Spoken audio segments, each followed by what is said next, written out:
Hey kid, don't ever let them get inside your head. They'll tell you what to do in life instead of everything you know that you could get.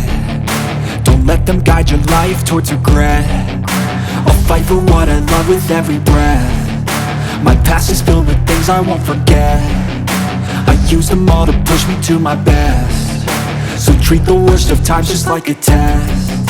If only I could go back in time, I'd tell myself that everything will end up alright. Just push yourself, test yourself, figure out what you like, and find your limits, don't be rigid, always work towards a prime. Surround yourself with open minds, people can change your life. A few friends with intent can help you feel alive. Find a passion, take some action, and with a little time, just be patient, make a statement, try to enjoy your life.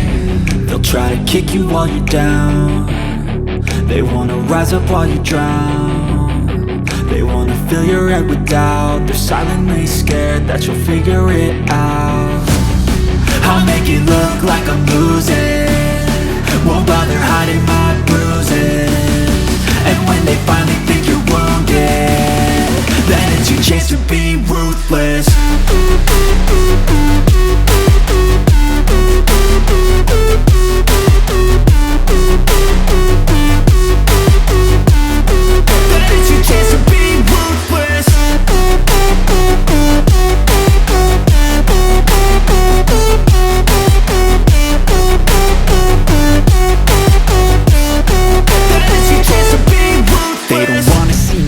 They don't wanna see me care. Anytime I make some progress, I can see that they compare. I think everyone's against me, maybe something in the air. Am I paranoid? I swear a void is forming and they're scared. I walk a straight path, not many can say that. I like to play fast, cross me and there's payback. You better pray that I don't see your face.